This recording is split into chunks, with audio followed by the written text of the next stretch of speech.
So we have another week away from campus. I hope that everyone has stayed safe through this inland flooding. I flew to New Orleans this weekend through Charlotte. So driving to and from the Charlotte airport, we drove through Marion, Florence, and Conway, and I saw firsthand, houses underwater and all the terrible effects from this hurricane. Week 6 is going to be as normal. So you have 2 assignments this week, and you can find them on the course resource website under the Week 6 page. So the first assignment that you have is your Module 306 video production assignment. What you're doing for this is shooting a maximum 30-second video. So please don't go over that. You can get all the criteria in under 30 seconds. What you're going to be doing is acting out a vocabulary word. Make sure it's school appropriate.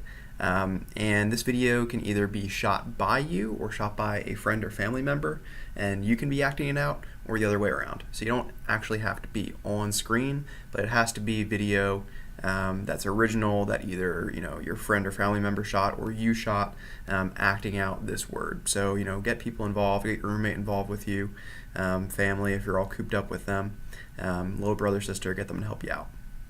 You're going to shoot the video on your phone.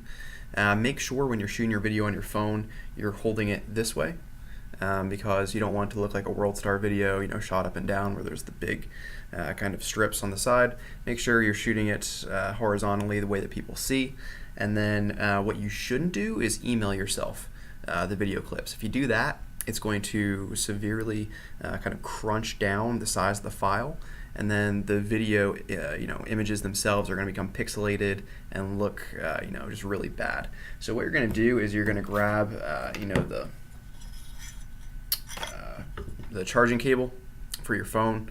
You're going to connect it in your phone, and then you're going to take that USB end that usually connects into like the brick part, and you're going to pop that into the USB port on your computer.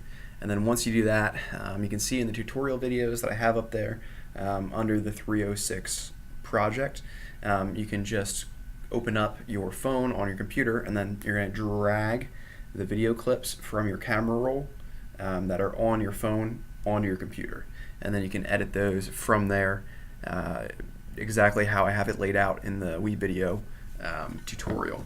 So what you're going to be using for this assignment is WeVideo. I just want everyone to use WeVideo for this assignment. Typically when we're in class together, I show you step by step how to make a video in WeVideo. So we all have that same basic skill set.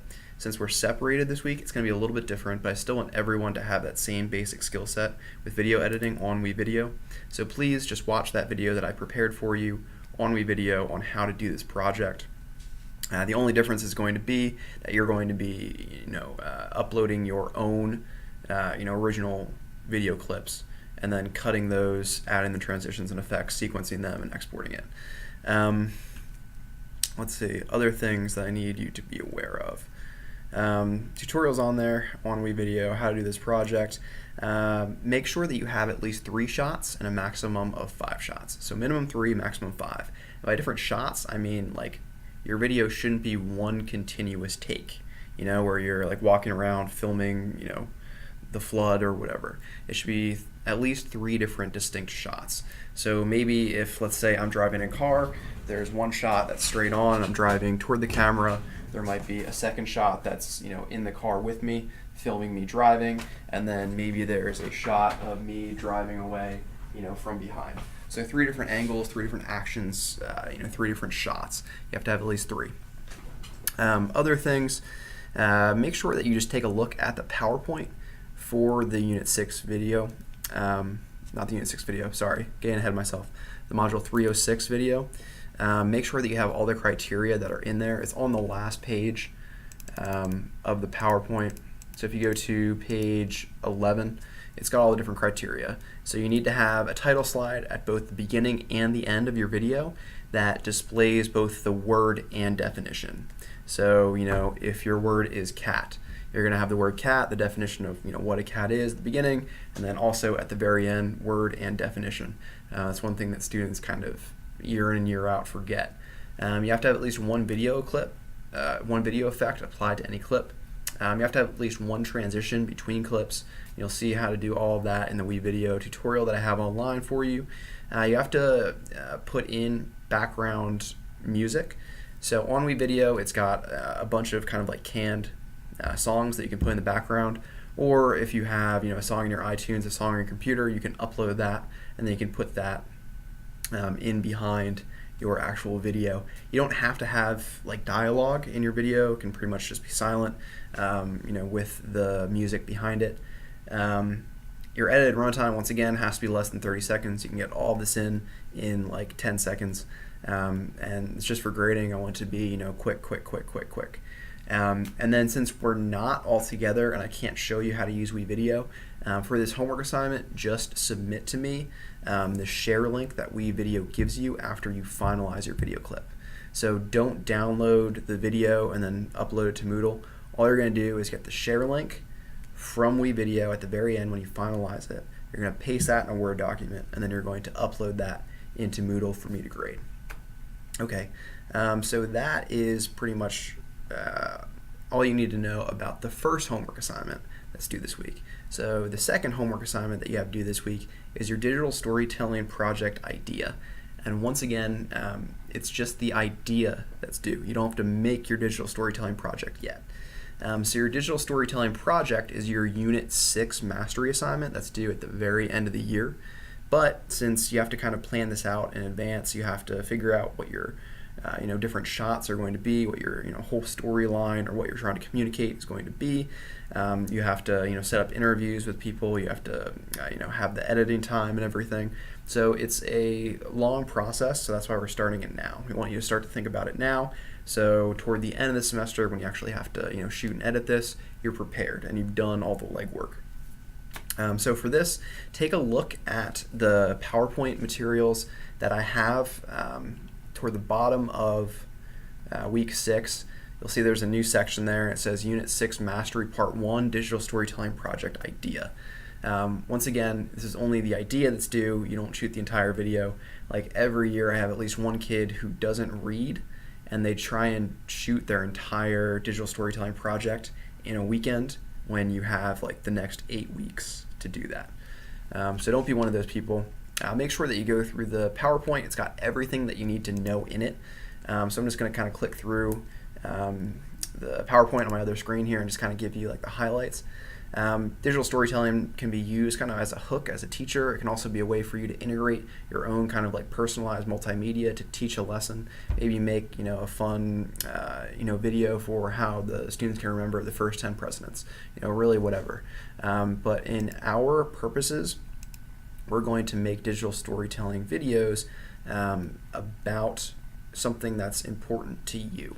And once again, these are going online in your student portfolios that you're going to be creating for your final assessment.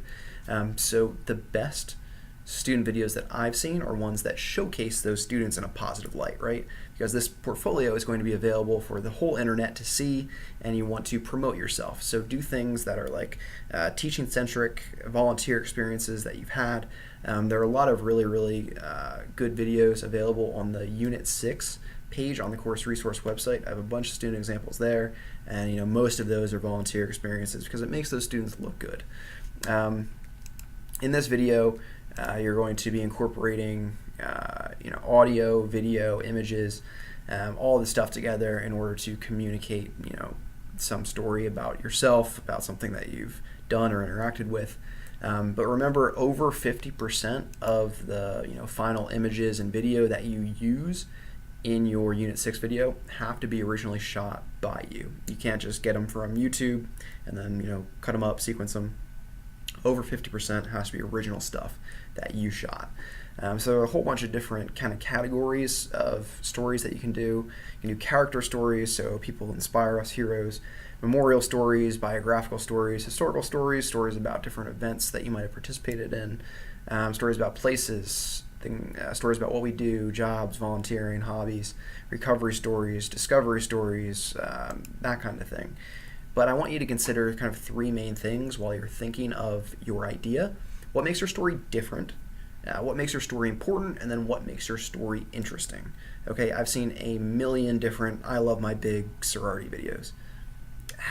They're all the same. It's not important to anybody really besides you two. What would be better if you're in a sorority or something is pick out a volunteer experience that you had what did you learn from that volunteer experience? What did you get out of that experience? Once again, those volunteer digital storytelling projects are usually the best ones. Remember that your video, the final cut of your video, is going to be between 2 to 3 minutes, and over 50% of that content has to be originally shot by you. So one way that you can get to that number, it might seem kind of high to you, is you can turn the webcam on yourself and pretty much interview yourself, and that'll give you a lot of video and background audio for you to use throughout that 2 to 3 minutes. Make sure you take a look at the grading rubric that's on the Unit 6 Mastery site. This project is going to be worth 25 points, so it's 5 times a regular homework assignment, so just make sure that you put a lot of time and effort into this so that you get a grade that you want and that you're looking for. 2 considerations before I leave you here. Make sure that you have great passion for this topic. So shooting the video and playing the video is going to take a long time. Editing the video is going to take a really long time.